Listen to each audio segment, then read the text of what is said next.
दोस्त ममालिक की जानिब से भरपूर हिमायत पर इज़हार तशक्कुर की मुहिम। 4 ममालिक के दौरे के तीसरे मरहले में वज़ीर आज़म आज़रबाईजान पहुँच गए। वज़ीर ख़ारजा बेरामोफ, पाकिस्तानी सफ़ीर और दीगर आला हुकाम ने उनका खैर मक़दम किया। वज़ीर आज़म पाक तुर्की आज़रबाईजान 3 मुल्की इजलास में शरीक होंगे।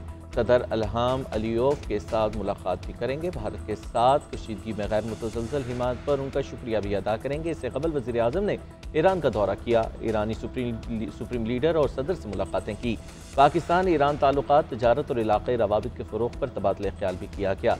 पाकिस्तान की हिमायत पर इज़हार तशक्कुर किया। दौरे के आखिरी मरहले में वज़ीर आज़म ताजिकिस्तान पहुँचेंगे। नायब वज़ीर आज़म इसाक़ डार, वज़ीर इत्तलात अताउल्लाह तारर और मुआविन ख़ुसूसी तारिक़ फ़ातमी भी वज़ीर आज़म के हमरा हैं। भारतीय वज़ीर-ए-आज़म मोदी के बयानात इंतखाबी मुहिम का थिएटर करार। पाकिस्तान का आलमी बरादरी से इश्तियाल अंगेज बयानात का नोटिस लेने का मुतालबा। तर्जुमान वज़ारत ख़ारजा का कहना है मोदी के तबसरों में नफरत पर मबनी तशद्दुद का मुतालबा इंतहाई परेशान कुन है। भारतीय रियासती अमूर की पुख्तगी और संजीदगी में गिरावट की मजम्मत करते हैं। ऐसे बयानात इलाकाई इस्तेहकाम और खित्ते के अमन के लिए खतरा है। पाकिस्तान मोदी के बयान को लापरवाही और इश्तियाल अंगेजी समझता है। भारत को इंतहा पसंदी की फिक्र है तो इसे अंदरूनी मुल्क हिंदुत्व और अक़लियत दुश्मनी पर तवज्जो देनी चाहिए। मोदी के बयानात ने पहले ही अदम इस्तेहकाम से 2-4 खित्ते में हालात को मजीद खतरनाक करने का काम किया है।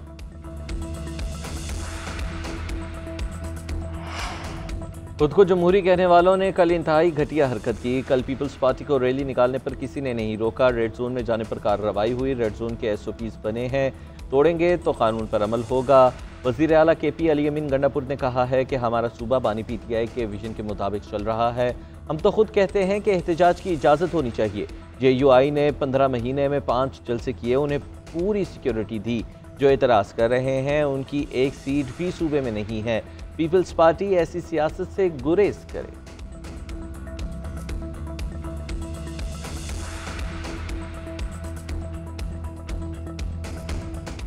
खान साहब के 600 से ज्यादा दिन हो गए, ऑलमोस्ट 2 साल पूरे होने को आए। वो जेल में हैं, एक के बाद दूसरा केस लगता जा रहा है। हमने आज चीफ जस्टिस से रिक्वेस्ट की, अल्हम्दुलिल्लाह केस लिस्ट में आ गया है। लिस्ट इशू हो जाएगी सैटरडे को, कंप्यूटर में डाला गया है। हमें उम्मीद है इंशाअल्लाह ताला कि 5 तारीख को हमारा केस सुना जाएगा और जब सुना जाएगा तो पूरी दुनिया देखेगी कि ये बेसलेस और पॉलिटिकल विक्टिमाइजेशन का केस है। बानी PTI ने इंसाफ के लिए जद्दोजहद की है, इसलिए वो जेल में है। केस सुना जाएगा तो दुनिया देखेगी कि ये सियासी इंतकाम का मुकदमा है। उम्मीद है 5 जून को समाप्त हो जाएगी। चेयरमैन PTI बैरिस्टर गौहर का कहना है बानी PTI 600 दिन से जेल में है, इंसाफ होता हुआ नजर भी आना चाहिए। अली अमीन गंडापुर बोले 26वीं तरमीम के मुखालिफ थे, इसे रद्दी की टोकरी में फेंकेंगे। अदलिया आज़ाद होगी तो दुरुस्त फैसले होंगे। बानी PTI पर कोई केस नहीं, उन्हें बेगुनाह जेल में डाला हुआ है। मैंडेट चोरी करने वालों को शर्म आनी चाहिए।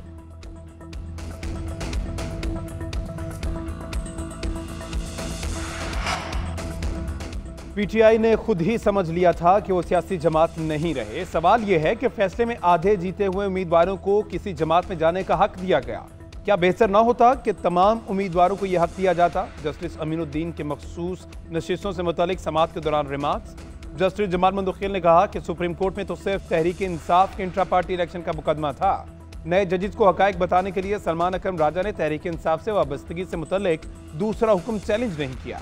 इलेक्शन के दौरान भी तहरीक इंसाफ ने सर्टिफिकेट जमा कराए। जस्टिस मुसर्रत हिलाली ने कहा सुप्रीम कोर्ट ने सिर्फ इंतखाबी निशान का फैसला किया था, पार्टी बरकरार थी। फैसल सदीकी ने दलाल दिए कि 10 जजेस ने करार दिया कि इलेक्शन कमीशन ने सुप्रीम कोर्ट फैसले की गलत तशरीह की। 13 में से 11 जजेस ने कहा नशिस्तें PTI की बनती है। सुप्रीम कोर्ट के फैसले पर इलेक्शन कमीशन ने अमल दरामद नहीं किया। जब तक फैसले पर अमल दरामद नहीं होता उन उम्मीदवारों को सुनने तहत काउंसिल का माना जाएगा। केस की समाअत जुमेरात तक मुलतवी कर दी गई।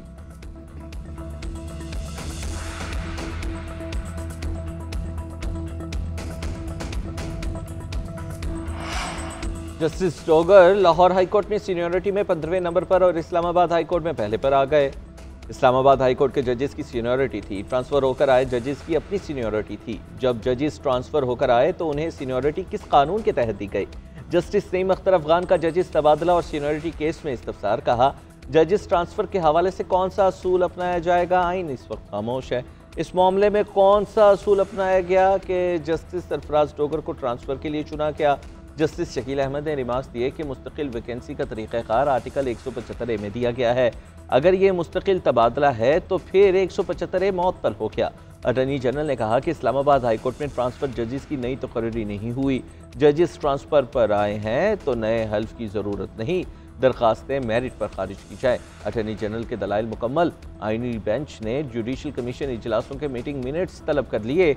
मुनीर मलिक जुमेरात को जवाबल जवाब का आगाज करेंगे। पहले सालिसी के लिए मिन्नतें, फिर दरख्वास्त मंजूर होने पर तनकीद। तवक्कुआत पूरी ना होने पर भारत को अमरीकी सदर बुरे लगने लगे। 6-0 की बदतरीन शिकस्त के बाद भारत ने अमरीका से जंग बंदी के लिए मिन्नतें की। जंग बंदी कराने पर भारत अमरीकी सदर पर ही चढ़ दौड़ा। शशि थरूर ने ट्रंप को बेवकूफ़ कह दिया। कहा, मैं कई अमरीकी सदूर से मिल चुका हूं और बातचीत भी हुई, मगर डोनाल्ड ट्रंप में उन सदूर जैसी दानिशमंदाना खूबी नहीं। ट्रंप को स्ट्रेटेजिक पार्टनर कहने वाले अर्नाब गोस्वामी ने गैर संजीदगी के इल्जामात लगाए। भारत का अमेरिका पर इल्जामात लगाना अपनी शिकस्त और कमजोरी छुपाने का एक तरीका है। दिफाई माहिरीन का कहना है कि भारत अपनी कमजोरी छुपाने के लिए किसी भी हद तक जा सकता है, फिर चाहे अमेरिका और ट्रंप को दुश्मन ही क्यों ना बनाना पड़े।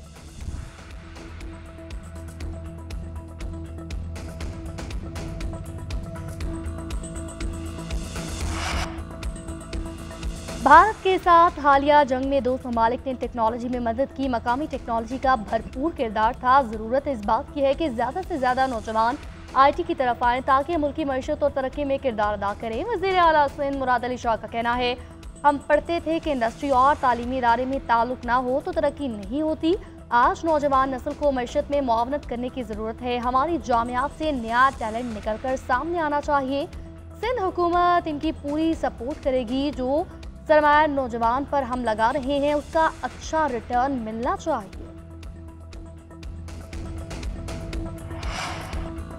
खैबर पख्तूनख्वा में बादलों की इनिंग्स, पेशावर, चित्रार और गिरदनवाब में बारिश ने गर्मी की छुट्टी कर दी। मुल्क के बेशतर शहरों में भी आज बारिश का इम्कान। महकमा मौसमियात के मुताबिक खैबर पख्तूनख्वा में 29 मई तक बारिशें मुतवक्के हैं। दीगर इलाकों में 31 मई तक बारिशें बरसाने वाला सिस्टम फाल रहेगा। चंद मकामात पर आंधी और जालाबारी भी मुतवक्के। पहाड़ी इलाकों में लैंड स्लाइडिंग का अलर्ट भी जारी। कमजोर इंफ्रास्ट्रक्चर, दरख्तों, पुल्स, बिलबोर्ड्स के गिरने का खदशा। मुतल्लिका इदारों को हंगामी सूरत-ए-हाल से निपटने के लिए तैयार रहने की हिदायत कर दी गई।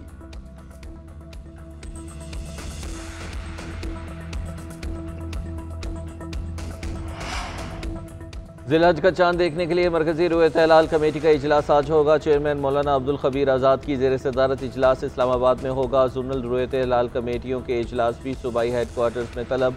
आज चांद नजर आने की सूरत में ईद उल अजहा 6 जून को होगी। माहिर फल्कियात ने जिलहज का चांद 28 मई को नजर आने की पेशगोई कर रखी है। उधर सऊदी अरब में आज चांद देखने के लिए इजलास बुलाया गया है। सऊदी माहिर फल्कियात का कहना है कि आज चांद नजर आने का इम्कान है। शहरियों से भी चांद नजर आने पर सऊदी सुप्रीम कोर्ट को आगाह करने की हिदायत।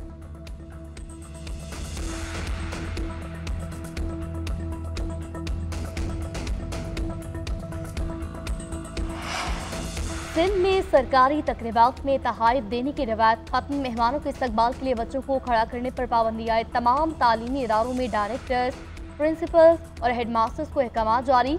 हिदायत पर मनवान आमदरामद का हुक्म, अजरक, टोपी और दीगर सकाफती तहाइफ भी नहीं दिए जा सकेंगे। नोटिफिकेशन में कहा गया कि बच्चों को इस्तकबाल के लिए खड़ा करना गैर मुनासिब है। अहकाम की खिलाफ वर्जी पर सख्त कार्रवाई की जाएगी।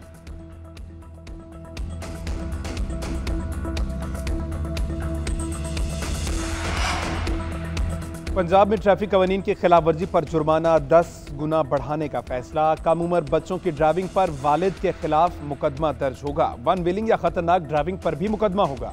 वज़ीर आला पंजाब की ज़ेर सदारत खुसूसी इजलास में अहम फैसलों की मंजूरी। दौरान ड्राइविंग मोबाइल के इस्तेमाल पर भारी जुर्माना आयद करने पर उसूली इत्तेफाक। खराब या बंद हेडलाइट्स के साथ ड्राइविंग पर सख्त कार्रवाई होगी। ट्रैफिक पुलिस की 5 कैटेगरीज बनाई जाएंगी। यूनिफॉर्म तब्दील करने की भी तजवीज़ पेश। मरीम नवाज ने कहा कि ट्रैफिक के निज़ाम में बेहतरी नजर नहीं आ रही, ठोस और पायदार इक़दाम करने होंगे।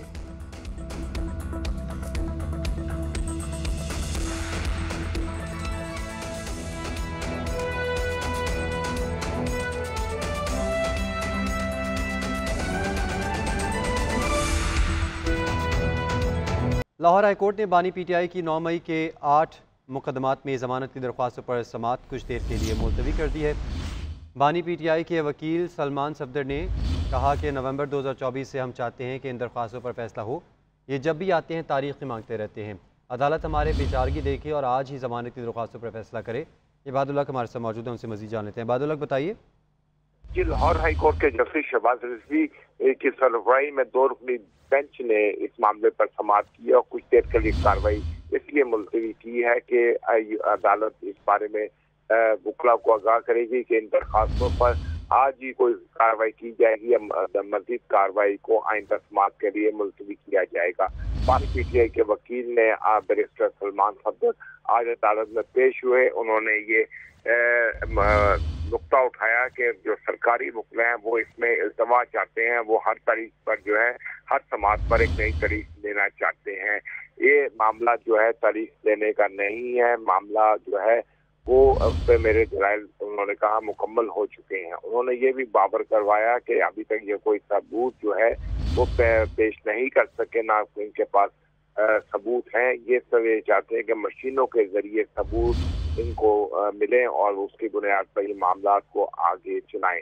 सलमान सफदर ने कहा कि जो बानी पीटीआई के वकील हैं कि वो अपने दलाइल दे चुके हैं और वो मजीद तैयार होते हैं दलाइल देने के लिए, लेकिन प्रोसिक्यूशन की तरफ से ये जवाब पेश किया जाता है कि अब किस तरह किसी बहाना बनाया जाता है कि आके कार्रवाई को मुलतवी किया जा सके। जी, बहुत शुक्रिया आपका।